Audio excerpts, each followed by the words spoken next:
ഷോറൂമിൻ്റെ ഫ്രണ്ടിൽ വെച്ചേക്കുന്ന ഈ കാറാണ് ഇവരുടെ പുതിയ മോഡൽ. ഇതിൻ്റെ മുകളിൽ ഈ പെട്ടിയെ പോലെ ഇരിക്കുന്ന സാധനത്തിൻ്റെ അകത്താണ് ഡ്രോൺ. എന്താണ് ഇതിൻ്റെ ഉപയോഗം എന്ന് മാത്രം എന്നോട് ചോദിക്കരുത്, എനിക്കും ഇതുവരെ മനസ്സിലായിട്ടില്ല. കുറച്ച് ദിവസം മുമ്പ് ചിന്നു ഓൾറെഡി ഇവരെ വിളിച്ച് ചോദിച്ചായിരുന്നു. ഇവർ പറഞ്ഞ റേറ്റ് ഒട്ടും വിശ്വസനീയമല്ലായിരുന്നു. അവർ പറയുന്ന റേറ്റ് സത്യമാണോ എന്ന് അറിയാൻ വേണ്ടിയാണ് 1 മണിക്കൂർ യാത്ര ചെയ്ത് ഇവിടെ വന്നത്. ഇതാണ് ഞങ്ങൾ വാങ്ങിക്കാൻ ഉദ്ദേശിച്ച വണ്ടി. ഫസ്റ്റ് കണ്ടപ്പോൾ വലിയ ലുക്കൊന്നും തോന്നിയില്ലെങ്കിലും പിന്നെ പയ്യെ വഴിയിലൊക്കെ കണ്ട് ഇഷ്ടപ്പെട്ട വണ്ടിയാണിത്. ഞങ്ങൾ വാങ്ങിക്കാൻ പോകുന്നത് ഇതിൻ്റെ ഹൈബ്രിഡ് വേർഷൻ ആണ്. EV വേണോ ഹൈബ്രിഡ് വേണോ എന്ന് ഒരേ കൺഫ്യൂഷൻ ആയിരുന്നു. കുറേ കാൽക്കുലേഷനും ഞങ്ങളുടെ ആവശ്യങ്ങളും കണക്കിലെടുത്ത് അവസാനം ഹൈബ്രിഡ് മതിയെന്ന് തീരുമാനിച്ചു. പക്ഷേ 2 കൊല്ലം മുമ്പ് ഞങ്ങൾ വാങ്ങിക്കാൻ ഉദ്ദേശിച്ചത് നാട്ടിലിറങ്ങുന്ന BYDയുടെ ആറ്റോ 3 എന്ന് പറഞ്ഞ മോഡലായിരുന്നു. ഈ വണ്ടി അതിനേക്കാൾ ഒരു പടി മുകളിലാണ്. അത് ഇതിൻ്റെ ഇന്റീരിയർ കണ്ടറിയാം. ഭയങ്കര ഒരു പ്രീമിയം ഫീലാണ്. കൂടാതെ നല്ല കംഫർട്ടബിൾ സീറ്റിങ്ങും. ഇതൊരു മിഡ് സൈസ് SUVയുടെ കാറ്റഗറിയിലാണ് വന്നെ. ഞങ്ങളുടെ സാധനങ്ങളൊക്കെ കൊണ്ട് യാത്ര ചെയ്യാൻ ഈ ട്രങ്ക് സ്പേസ് മതിയാവുമെന്ന് തോന്നണില്ല. പക്ഷെ എന്തൊക്കെ കുറവുകൾ കണ്ടുപിടിച്ചാലും ഒരു കാര്യമില്ല.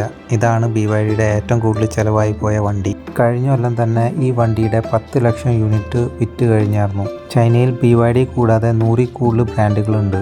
ഞങ്ങൾ വേറെ കുറേ വണ്ടിയുടെ ഷോറൂമിലും പോയായിരുന്നു. ആ വണ്ടികൾക്കൊക്കെ ഇതിനേക്കാൾ കൂടുതൽ ഫീച്ചേഴ്സ് ഉണ്ട്. വിലയും കുറവാണ്. പക്ഷേ അവസാനം ഞങ്ങൾ കറങ്ങി തിരിഞ്ഞ് ഇതിലോട്ട് തന്നെ വരും. അത് ഞങ്ങൾ മാത്രമല്ല, ചൈനയിൽ BYDയുടെ സെയിൽസ് കണ്ടാൽ നിങ്ങൾക്ക് മനസ്സിലാവും. മതി ഇതിൽ കൂടുതൽ പൊഴുത്തണില്ല. BYD സ്പോൺസറൊന്നും ചെയ്തിട്ടില്ല ഈ വീഡിയോ. വണ്ടിയൊക്കെ കണ്ടു കഴിഞ്ഞ് ഞങ്ങൾ ഇതിൻ്റെ വിലയെ പറ്റിയുള്ള ഡിസ്കഷൻ തുടങ്ങി. ഇങ്ങേരി കണക്കൂട്ടുന്നതൊക്കെ ഇവിടുന്ന് കിട്ടാൻ പോണ ഡിസ്കൗണ്ടിനെ പറ്റിയാണ്. ഇതാണ് പുള്ളി ചൈനീസിൽ കുറിച്ച് തന്നത്. ഇത് മൊത്തമാണ് ഡിസ്കൗണ്ട് കണക്ക്. ഞങ്ങൾക്ക് എക്സ്ചേഞ്ചിന് പഴയ വണ്ടി ഉള്ള കാരണം നാട്ടിലൊരു 7 ലക്ഷത്തോളം ഡിസ്കൗണ്ട് കിട്ടി. അതിലൊരു 10 ലക്ഷത്തിൻ്റെ ലോണിൻ്റെ ഇൻട്രസ്റ്റും ഉൾപ്പെടുന്നുണ്ട്. BYD കാർ വാങ്ങിക്കുമ്പോൾ 2 കൊല്ലത്തേക്കുള്ള ലോൺ ഇൻട്രസ്റ്റ് ഫ്രീ ആണ്. ലഞ്ചിൻ്റെ സമയമായപ്പോൾ എല്ലാവരും കൂടി ഇരുന്ന് ഈ ഷോറൂം ഒരു റെസ്റ്റോറൻ്റ് ആക്കി. ഞങ്ങൾക്കും കിട്ടി 2 ഫ്രീ ലഞ്ച്. ഇവർ വന്നവർക്ക് എല്ലാവർക്കും ഫ്രീ ലഞ്ച് ആയിട്ട് കൊടുക്കണ്ടേ. കഴിക്കാൻ കാശില്ലെങ്കിൽ ലഞ്ച് ടൈം ആകുമ്പോൾ BYD ഷോറൂമിൽ കയറിയാൽ മതി. ഈ പ്രാവശ്യം ഫ്രീ കിട്ടിയ ലഞ്ചിന് വലിയ ടേസ്റ്റ് ഒന്നും ഉണ്ടായില്ല. എന്തായാലും ഞങ്ങൾ 2000 RMB കൊടുത്ത് വണ്ടി ബുക്ക് ചെയ്തു.